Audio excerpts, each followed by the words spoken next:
And so you've got to prepare your heart for Ramadan.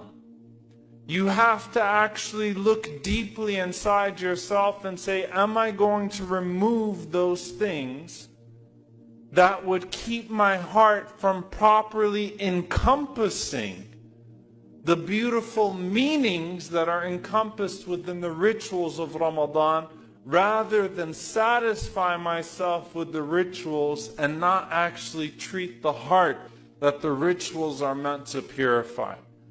How do I prepare my heart for Ramadan? Now we know that there is a nightly practice that we find from Abdullah bin Amr bin al-As, may Allah be pleased with him, in the long hadith in which he followed that man home that the Prophet ﷺ said was a man from paradise. A man walked in, the Prophet ﷺ said that this man that enters upon you is a man from paradise. And he followed the man home, spent 3 days with him, saw no extra prayer, saw no extra fasting, saw nothing special in regards to practice, but asked him at the end of it, what is it that distinguishes him? And the only thing that he could cite was that every night before he sleeps, not only does he purify his heart and forgive those that he holds a grudge against, but he actually asks Allah to forgive them as well. He actually forces himself to pray for them. So he's not just, keeping this in the dimension of thought. He's actually making it a dua that, oh Allah, forgive that person. Oh Allah, guide that person. Oh Allah, bestow good upon that person. Imagine how happy that man sleeps every single night. Imagine what type of heart that man sleeps with every single night. Imagine how easy his thoughts are every single night, because he's brought himself to do that on a nightly basis. So what's going to stop that man from entering into Jannah?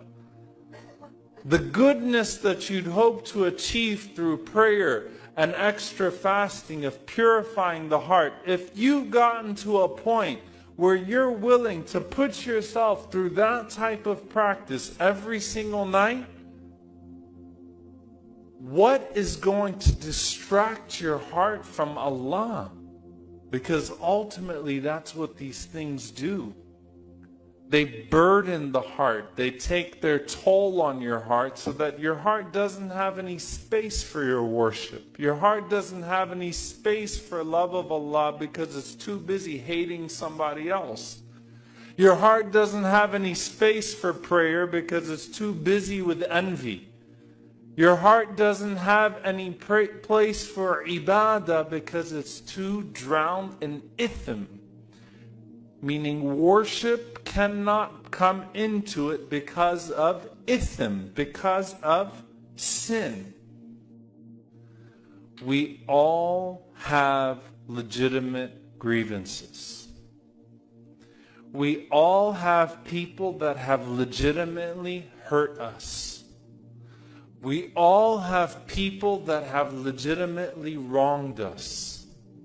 We all are surrounded by injustices, and all of us in some way are guilty of injustice ourselves to somebody else. Even if it's just by silence or by being complacent in injustice towards someone else. The idea here is not to rectify those wrongs in society. Allah teaches us to rectify those wrongs in society, to rectify those wrongs in our lives. But don't let it mess up your heart. Because if your heart is impure, there's no way your tongue is going to stay truthful. And if your heart is impure and your tongue is not truthful, then what does that say about the rest of your actions?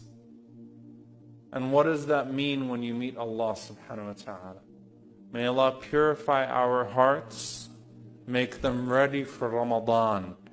Make them ready to encompass all of those things that Ramadan teaches us to encompass. May Allah make our hearts saturated with taqwa, saturated with piety, and remove anything from it that would take away from that taqwa.